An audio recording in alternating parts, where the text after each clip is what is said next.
November 1ஆம் தேதி தமிழ்நாடு நாள் பொதுக்கூட்டத்தில் நான் சீமான் அவர்கள் பேசியிருந்தாங்க. சுயமரியாதைனா என்னன்னு தெரியுமா உங்களுக்கு? சுயமரியாதை அப்படின்னா என்ன, அது குறித்து பாடம் எடுத்திருந்தாங்க. அதை கேட்டுட்டு சும்மா இல்லாமல் அமைச்சர் ஜெயக்குமார் அவர்கள் நானும் பதிலடி தருவேன் அப்படின்னு சொல்லி நேற்றைக்கு பேசியிருக்காங்க. அது குறித்து தான் பேச இருக்கோம். வாங்க போய் பேசுவோம்.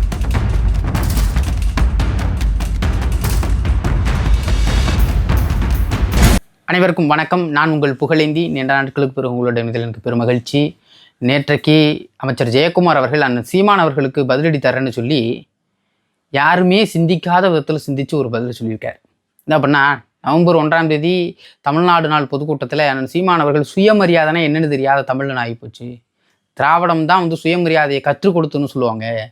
ஆனால் இன்றைக்கி காலடியில் விழுந்து காலுக்கு கீழே கும்பிட்டு தான் கூனை கும்பிடு போட்டு தான் ஆட்சி அதிகாரத்தில் இவங்க இருக்காங்க அப்படின்னு சொல்லி பேசியிருக்காங்க. அதை பொறுத்துக்க முடியாத அமைச்சர் ஜெயக்குமார் அவர்கள் மலைகள் கூடியும் கடல் கூடியும் பேசுகிறவங்கள்ட்டெல்லாம் நம்ம என்ன பேச முடியும், நம்ம பதில் சொல்ல முடியுன்ற மாதிரி ஒரு உதாசீனப்படுத்தியிருக்காப்புல. நமக்கு என்ன கேள்வி எழும்புதுன்னா, சொல்லக்கூடியது ஏதோ ஒரு அதிமுகவுடைய தொண்டன் அடிமட்ட தொண்டனாக இருந்தாலும் சரி, இல்லை விவரம் தெரியாதவங்க சொல்லிட்டாங்கப்பா அவனும் போயிடலாம். ஆனால் இவர் மீன்துறை அமைச்சராக இருந்திருக்காரு. மீன்வளத்துறை அமைச்சராக இருந்து இவர் பேசுனது தான் நமக்கு பெரிய ஆச்சரியமாக இருக்குது. கடல் கூட பேசுகிறவர்கிட்டலாம் எதுக்காக நம்ம பேசணும் அப்படின்னு நான் கேள்வி வைக்கிறேன். நீங்கள் எப்படி மீன்துறை அமைச்சராக இருந்தீங்க? இல்லாத ஒன்றை அண்ணன் சீமான் அவர்கள் சொல்லிட்டாரா? ஜெயலலிதா அவர்கள் சாலைகளில் வரும் பொழுது, சாலை வழியாக வரும் பொழுது 2 கிலோமீட்டருக்கு அந்தாண்ட வரும் கார் வரும் பொழுதே இங்கே நீங்கள் குனிஞ்சு கூடம் கும்பிடு போட்டது இருக்கா இல்லையா? பத்திரிகை செய்திகளில் வந்திருக்கு. இன்றைக்கும் காணொலிகள் இருக்குது. ஜெயலலிதா அவர்கள் சிறைக்குள்ளே போகும்போது கூட அந்த வெறுங்கார் வரும்போது கூட நீங்கள் கையெடுத்து கூனை கும்பிடு போட்டதெல்லாம் இருக்குது. வானத்தில் அவங்க விமானத்தில் போனாங்கன்னா வானத்தை பார்த்து எத்தனை மணிக்கு வரும்னு கூட தெரியாமல் காலைல 6 மணிலேருந்தே வானத்தை பார்த்து கும்பிட்டு கொண்டு இருந்த கூட்டம் நீங்கள் தானே. சசிகலாவின் காலில் விழுந்து தானே எடப்பாடி அவர்கள் முதலமைச்சரானார். இல்லை என்று சொல்ல முடியுமா? இல்லை என்று உங்களால் சொல்வதற்கு ஆதாரம் எதுவும் இல்லாமல் இருக்கா? சமூக வலைதளங்களில் கொட்டி கிடக்கிறது. இப்போ சீமானவர்கள் காடுகள் கூட பேசுகிறாரு, கடலு கூட பேசுகிறாரு, மலைகளுக்கு கூட பேசிகிட்டு இருக்கவர்கிட்ட நான் பதில் சொல்லணும் அப்படின்னு நான் கேட்குறேன். நீங்கள்லாம் எப்படி மீன்வளத்துறை அமைச்சராக இருந்தீங்க? உங்களை அந்த அம்மா இருந்தாலும் நல்லா படுத்துக்கிறாங்க, கீழே கட்டவர்களுக்கு மேலே தலை எந்திரிக்கவே மாட்டேங்குது அப்படின்னு சொல்லி உங்களுக்கெல்லாம் கொடுத்துருக்குன்னு நினைக்கிறேன். மீன்வளத்துறை அமைச்சராக கொஞ்சமும் அடிப்படை அறிவில்லை. கடலு கூட பேசுகிறாருன்னா கடலுக்கான அரசியலே பேசுகிறாரு. கடல் கூட போய் நீ நல்லா இருக்கியா அப்படின்னு பேசிகிட்டு இருக்கோம். கடலில் உள்ள சிக்கல் குறித்து பேசுகிறாரு. இந்த அடிப்படை அறிவு கூட உங்கள்கிட்ட இல்லையா? கடலில் எத்தனை உயிரினங்கள் வாழுது, மீன்கள் வாழுது, பாம்புகள் வாழுது. அப்போ மீன்களுக்குள்ள சிக்கலை, கடலுக்குள்ள சிக்கலை இங்கே பேசுகிறாரு. மனிதா நாசம் செய்து விடாதே இந்த கடலை, குப்பைகளை அள்ளி கொட்டாதே, நெகிழித்தாள்களை கொட்டாதே. நெகிழித்தாள்கள் இது ஒன்றும் குப்பை தொட்டி அல்ல, சரிங்களா? கடலில் நெகிழித்தாள்களை கொட்டி அங்குள்ள மீன்கள் எல்லாம் உயிர் இழுக்குது. அதில் வாழக்கூடிய உயிர்களுக்கு நீ ஆபத்தை விளைவிக்காத என்று பேசுகிறார். அதுக்கான அரசியலை பேசுகிறார். அதை மனிதனிடம் மக்களிடம் பேசுகிறார். கடல் சுத்தமாக வச்சுக்கணும், அடுத்த தலைமுறை பிள்ளைகளுக்கு இது கடல் அருமையான கடலாக நம்ம தலைமுறை பார்க்குறோம், இதுக்கு நம்ம முன்னோர்கள் சிறப்பாக வச்சுட்டு போயிருக்காங்க, அந்த கடலை வைக்கணும் அப்படின்னு. அப்படி தானே? கடலில் வர்ற மீனை மட்டும் வறுத்து சாப்பிட்டா போகாது, கொஞ்சமாக சிந்திக்கணும். கடலுக்காக எதுக்கு பேசுகிறார் சீமான்னா அது அங்கே அதுக்கான அரசியல் பேசுகிறார்ல. நீங்கள் இன்றைக்கும் சமூக வலைதளங்களில் காணொலிகள் இருக்கும். மீன்கள் இந்த நெகிழித்தாள்கள் மத்தியில் சிக்கிக்கிட்டு இறந்து போய் கிடப்பதை, அது சுவாசிக்க முடியாமல் இறந்து போய் கிடக்கிறதெல்லாம் நம்ம காணொலியில் பார்க்க முடியும். திடீர்னு திமிங்கலம் கரை ஒதுங்கி இறந்துருக்கு அப்படின்னா சாதாரண விஷயம் இல்லை. நடுக்கடலில் இருக்கக்கூடிய திமிங்கலம் எப்படி கரை ஒதுங்கி சாகும்? அப்போ அதுக்கான அரசியல் அண்ணன் சீமானவர்கள் இங்கே பேசுகிறாங்க. திடீர்னு 1000 மீன் கரை ஒதுங்கி இறந்து கிடக்கு அப்படின்னா என்ன, எல்லா மீனும் லவ் ஃபெயிலியரா, தற்கொலையாக பண்ணிடுச்சு? அப்போ அங்கே கடல் உள்ளே நாசமாகி கொண்டிருக்கு, நஞ்சாகி கொண்டிருக்கு, வாழ தகுதியற்ற இடமாக மாறிக்கொண்டிருக்கு, மீன்கள் இருக்குது. கடலுக்கு அடியில் இருக்கக்கூடிய மீன்கள் இறந்து கரை ஒதுங்குதுன்னா அப்போ அங்கே சிக்கல் இருக்குன்னு அர்த்தம். அப்போ அந்த சிக்கல் குறித்து அண்ணன் சீமானவர்கள் பேசி கொண்டிருக்கிறார். புரியுதுங்களா? அது கடலுக்கான அரசியல் பேசுகிறாரு. இந்த கடலுக்கான அடிப்படை அரசியல் அறிவு கூட தெரியாத நீங்களாம் எப்படி மீன்வளத்துறை அமைச்சராக இருந்தீங்க? இதை தாண்டி சபாநாயகராக இருந்திருக்கீங்க. காடுகள் கூடலாம் பேசிக்கிட்டார். காடுகள் கூட பேசாமல் யார் உங்கள் கூட பேச முடியுமா? யாரு கூட பேச முடியும்? காடுகளுக்காக பேசுகிறான்னா காட்டுள்ள அரசியலுக்காக பேசுகிற. காட்டுள்ள நீ என்ன, காட்டில் மனிதன் மட்டும், உலகத்தில் மனிதன் மட்டும் வாழ்றானா? காட்டில் வீடு கட்டி மனிதன் மட்டும் வாழ்றானா? காடுகளில் வாழக்கூடிய விலங்குகளுக்காக பேசுறாரு, யானைக்காக பேசுறாரு, புலிக்காக பேசுறாரு, எலிக்காக பேசுறாரு, சிங்கத்துக்காக பேசுறாரு, பறவைகளுக்காக பேசி கொண்டிருக்கிறார். அங்கும் உயிர்கள் 1000 உயிரினங்கள் வாழ்ந்துகிட்டு இருக்கு. நீ வருவதற்கு முன்பாகவே அந்த உயிரினங்கள் இங்கே இருந்தவை. சரிங்களா? புரிஞ்சுக்கிட்டு பேசணும். காடுகளுக்காக பேசிட்டார் அப்படின்னா திடீர்னு ஊருக்குள்ளே யானை பூந்துருச்சுன்றீங்க. யானை செல்லக்கூடிய வழித்தடங்களில் நீங்கள் வீட்டு வாசலை கட்டிக்கிட்டீங்க. நீங்கள் கட்டிக்கிட்டு திடுதுப்புன்னு ஊருக்குள்ளே யானை பூந்துருச்சப்பா அப்படி. அது முன்னோர்கள் பயணித்த பாதை, அது அதனுடைய வழித்தடம். அது ஒரு 20 வருஷம் வரல, திரும்ப அந்த வழியில் போகும்போது என்னது புதுசாக இவனை வீடு கட்டிருக்கேன், ஏதோ அடைச்சி போட்டிருக்காங்க, வேலி அடைச்சி வச்சுருக்காங்க, அதை தாண்டி கீண்டி சிரமப்பட்டு அது அதனுடைய வழித்தடத்தில் போக முயற்சி பண்ணும்போது குழம்பி போகுது. அது எந்த வழியில் போய் இப்படி தான் போகணும்னு அதனுடைய அறிவாற்றல் வச்சு போகும்போது நீ என்ன பண்ணுற, யானை ஊருக்குள்ளே பூந்துருச்சுன்னு சொல்லி நீ வெடியை தூக்கி போடுற, அதை அடித்து விரட்ட பார்க்குற. அப்போ காடுகளில் யானைகளில் புலிகள் வாழ்ந்துக்கிட்டு இருந்த இடங்களில் காடுகளில் நீ காட்டை அழித்து வீட்டை கட்டிவிட்டு யானை பூந்துருச்சு, புலி பூந்துருச்சு, சிறுத்தை பூந்துருச்சு. அது இருந்த இடத்துல தான்டா நீ வீடு வாசலை கட்டிக்கிட்டு இருக்க. அப்போ அதுக்கான அரசியலை பேசணும்ல. மனிதனுக்கான அரசியல் மட்டும் பேசுவதற்காக நாம் தமிழர் கட்சி நினைக்கிறீங்களா? இது அனைத்து உயிர்களுக்குமாக பேசுவதற்காக, அனைத்து உயிர்களுக்குமாக அரசியல் செய்யக்கூடிய கட்சி நாம் தமிழர் கட்சி. சும்மா போகிற போக்கில் எல்லாரும் போட்டுக்கிட்டாங்க. நாங்களும் பிற பொக்கும் எல்லா உயிருக்கும் போடலை. கட்சி தொடங்கப்பட்ட நாள்லேருந்து நாம் தமிழர் கட்சி என்பது அனைத்து உயிர்களுக்குமான அரசியல் செய்யக்கூடிய கட்சி. அதனால தான் பிறப்புக்கும் எல்லா உயிருக்கும் என்று போடுறோம். நாங்களும் ஒரு வரியை போட்டுட்டு கூட்டத்தில் கூட்டி வச்சு பல பேரை கொள்கிற கூட்டம் நம்ம கூட்டம் இல்லை. இது எல்லாருக்குமான அரசியல் பேசக்கூடிய கட்சி நாம் தமிழர் கட்சி. அப்போ ஏனைகளுக்கான அரசியல் இருக்குமா? ஒரு ஏனை உயிர் இருக்குதுன்னா அப்போ அது யானை போடக்கூடிய சாணியில் எத்தனை மரங்கள் வளரும் தெரியுமா? அது அதனுடைய எத்தனை காடுகள் உருவாகும் தெரியுமா? யானை போடுற ஒரு சாணினால். அப்போ ஏனைகளுக்கான அரசியலோ புலிகளுக்கான அரசியலோ எது ஒன்றும் தெரிஞ்சுக்கிறது. காட்டை அழித்து உனக்கானது, இது உனக்கு மட்டுமான இடம்னு நீ மாற்றிக்கிட்டு இருக்க. இந்த பூமியை இது உனக்கான இடம் இல்லை, இங்கே இன்னும் 1000 உயிரினங்கள் வாழ்ந்து கொண்டு இருக்கு, காட்டை அழிச்சிடக்கூடாது. இப்போ காற்று நஞ்சாயிடுச்சு. இந்தியாவுடைய தலைநகரம் புதுடெல்லியில் காற்று மாசுபட்டு போயிடுச்சு, சுவாசிப்பதற்கு முடியல, நச்சு புகைகள் சூழ்ந்துருச்சுன்றாங்க. அப்போ இந்த நச்சு புகைகளை கட்டுப்படுத்துவதற்கு எதால முடியும்? அமைச்சர் ஜெயக்குமார் போய் ஃபோன் ஊதி நச்சு புகைகளே அந்த பக்கம் போங்க, எடப்பாடியார் அவர் என்ன புரட்சி தமிழர் நடக்க அவருக்கு பட்டம் கொடுத்துருக்காங்க, அவர் வந்திருக்காரு, வழி விடுங்க, ஃபோன் ஊதுனா ஓடிப்போமா? போயிருமா சொல்லுங்க.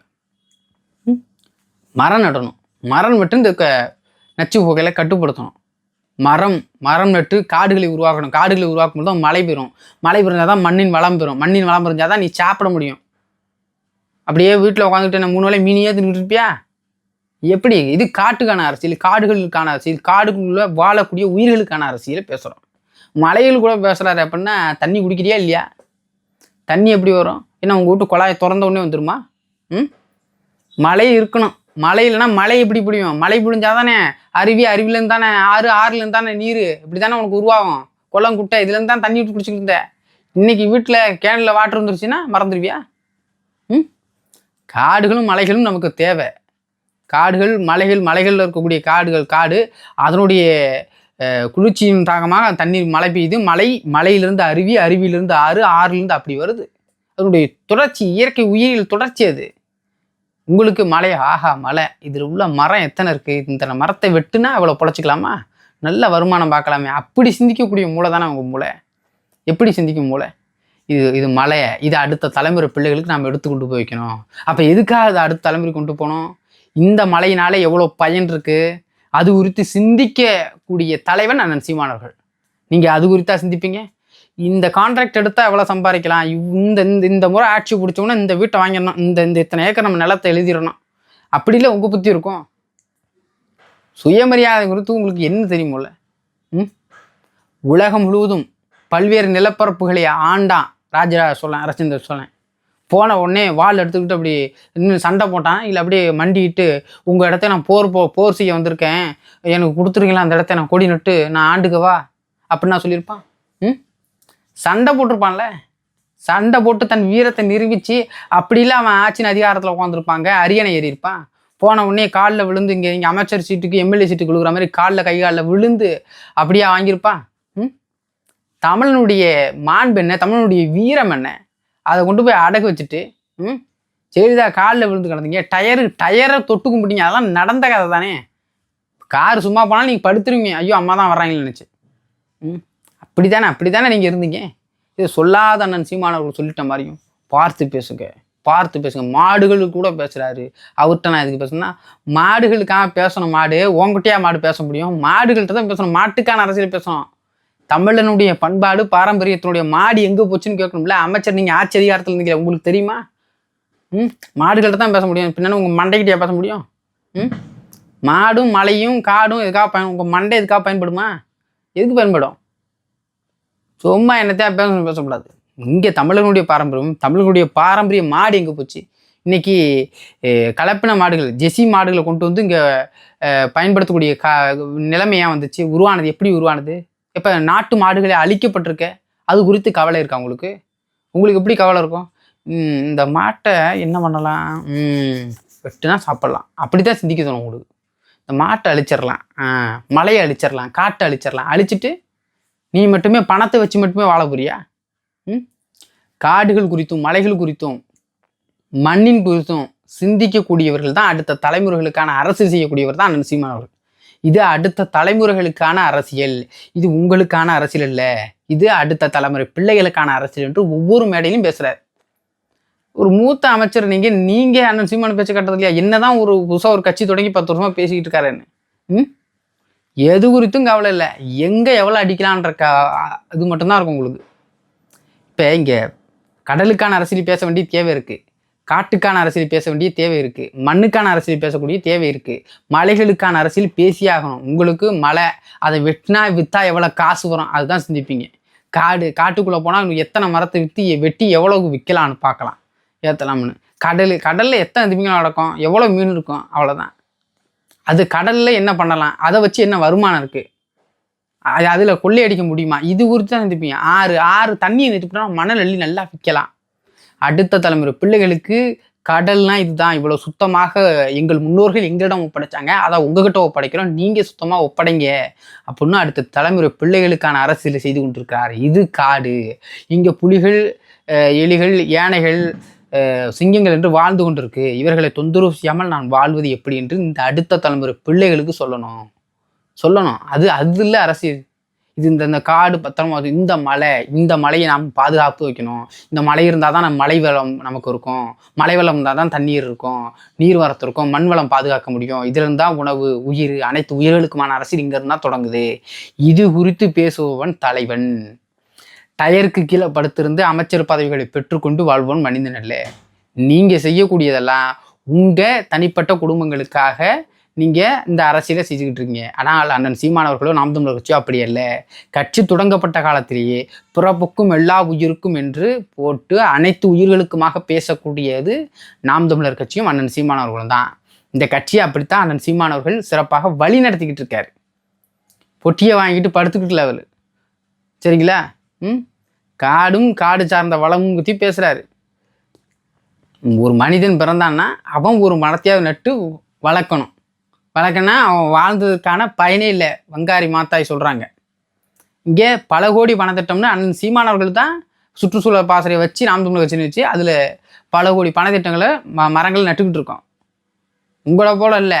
அம்மா பிறந்த நாளுக்கு 5000 மரத்தை நட்டோம், தலைவர் பிறந்த நாளுக்கு 10,000 மரத்தை நட்டோம், லட்சக்கணக்கான மரங்கள் நட்டோம். அப்படி நட்டுருந்தா தமிழ்நாடு அமேசான் காடெல்லாம் இருந்திருக்கணும். நட்டம் எங்கே நட்டிங்க? நட்டம் எல்லாத்தையும் பணமாக நட்டு வீட்டுக்குள்ள வச்சுக்கிட்டோம். தெரிஞ்சு பேசுங்க அமைச்சர் அவர்களே. அவர் அனைத்து உயிர்களுக்குமாக பேசுகிறார். அவர் ஒரு தலைவர். நீங்கள் ஒரு கட்சியில் 2ஆம் கட்டத்தில் இருக்கீங்க, அவ்வளோதான். நீங்களே எதையாவது நான் பதில் சொல்லணும்னு. எடப்பாடி பழனிசாமி அவர்கள் சசிகலாவின் காலில் விழுந்து பொறுப்பு வாங்கினாரா இல்லையா? நீங்கள்லாம் டயரை உளுந்து கும்பிட்டீங்களா இல்லையா? இதுக்கு பதில் சொல்லுங்க. அதை விட்டு அவர் காட்டுக்கிட்ட பேசுகிறாரு, மலைக்கிட்ட பேசுகிறாரு, அனைத்து உயிர்களுக்குமா பேசுகிறாரு. இதுகள்கிட்ட பேசினாலாவது அடுத்த தலைமுறை பிள்ளைகளுக்கு வாழ்வு இருக்குது. உங்கள் மண்டைக்கிட்ட பேசினா என்ன கிடைக்கும்? என்னத்தையா பேசாதீங்க. பேசணும்னு பேசக்கூடாது. சிந்திச்சு இத்தோட நிறுத்திக்கிங்க. ரொம்ப சீண்டாதீங்க எங்கள் கிட்டதீங்க. இது அனைத்து உயிர்களுக்குமாக செய்யக்கூடிய அரசியல். என்னத்தையா நானும் பதில் சொல்லணும் பேச வரக்கூடாது. இத்தோட நிறுத்திக்கிங்க அமைச்சர் ஜெயக்குமார் அவர்களே.